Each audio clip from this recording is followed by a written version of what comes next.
Good morning and welcome to Radio Friends on Tuesday, June the 24th. We're going to talk about a wonderful organization in our community that does so much good for so many people, and that is the Salvation Army. And I've got two really special people here today. Cyndy Chapman. Hi, Paul. We go back a long, long way. Absolutely. And Major Richard Trimmell. It's good to have you here, Good to be Major. Now, Salvation Army and Harbor House. What do you want to start with? Because you've got so much to talk about.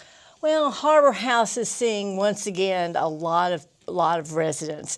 We have seniors, we have parents with children there, single men, single women. We're the only shelter that accommodates the parents with children. Mm-hmm.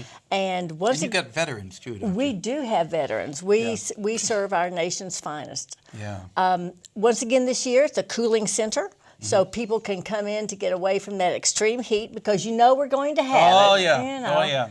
So the fact that it is a cooling center, you are asking people if they can help out by donating laundry detergent? Yes, because people can come in and do their laundry, people who maybe are near homeless, who, they're just a step away. Mm-hmm. So we can help them with that. And paper towels, yes. Canned drinks. Canned drinks.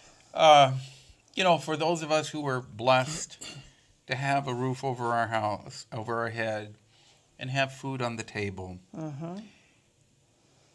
It's difficult to realize that there are people out there who really are one step away from being homeless, mm-hmm. not knowing if next week they're going to be able to have a place that they call their own. Right. And as testament to that, over the last 6 months, Harbor House has served over 25,000 meals. That's phenomenal.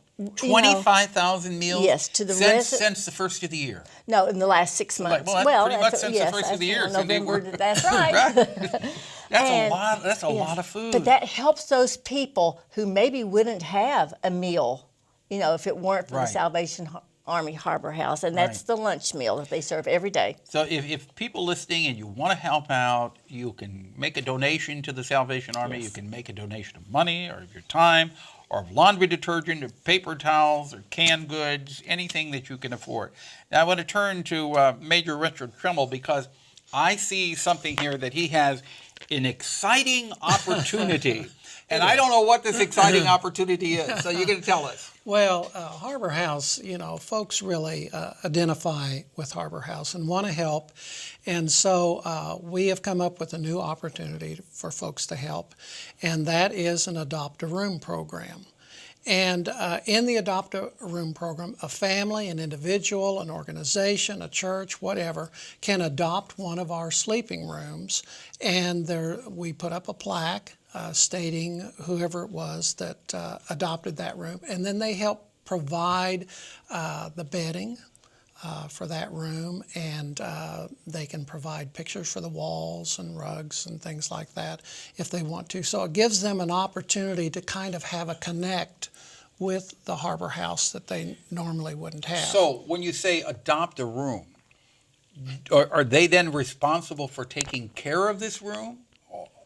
Yes, they would come in and they could make decisions as to how it is furnished and those. Do they clean the room too? Nope, nothing like that. And one of the things we try to let people know and we emphasize is the fact that Harbor House is the home for the people who live there. Right. So the kind of in and out and having people inside the Harbor House we kind of limit as much as we can, because you're in a sense invading their space, where they live. So the Adopt-A-Room program is simply a way to connect with the residents of that room by providing linens and like the bedspreads, those kinds of things, or the throws, or A whatever. dresser may be needed. Right, or something like that. And then they keep that up on an ongoing basis, and it kind of takes on the personality of whoever it is that is adopting. So how many that room. rooms do you have available for adoption? 6-unit rooms. 6-unit rooms. Six right. 6 separate rooms. Right. So if somebody listening today wants to adopt a room, how do they get started adopting a room? Yeah, the first thing they would do would be to call the shelter and ask. And that number is? 442-1984. And 1984. Right, ask for Brenda. Ask for Brenda. Brenda's the shelter director there. Okay. And they could come and visit.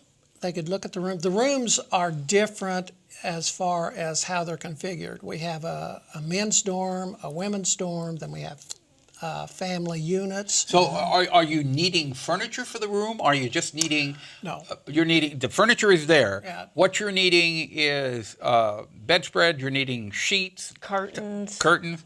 Maybe some throw rugs. Mm-hmm. But if a dresser broke down, then a dresser would be needed. Right. We're not talking about the larger ticket No. items, but like if they adopted a family room, then everything in that room would kind of coordinate and match.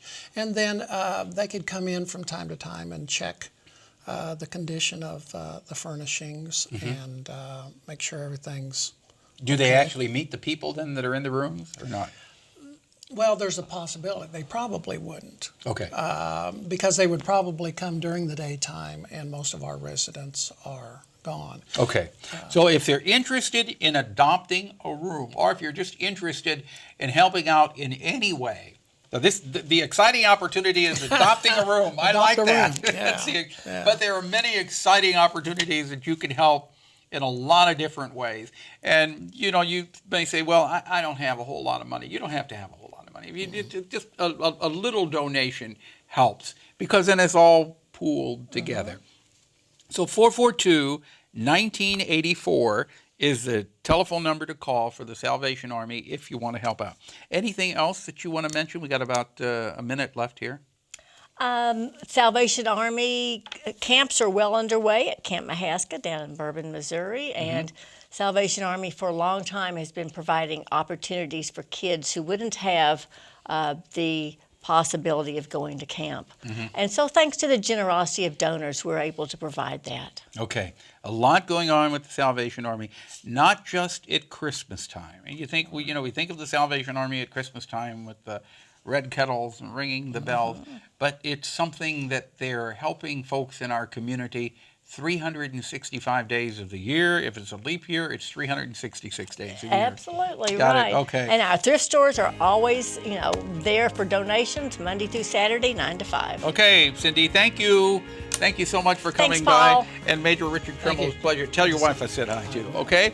We're out of time for today. Tomorrow, Mel Zelenik, consumer news and travel tips, our topic. Our program directed by Travis McMillan, Reynolds Journalism Institute, audio Pat Akers, KBIA, our floor director, Lowell Thomas, and our assistant producer and guest coordinator, Uncle James Mauser. That number for the Salvation Army, 442-1984.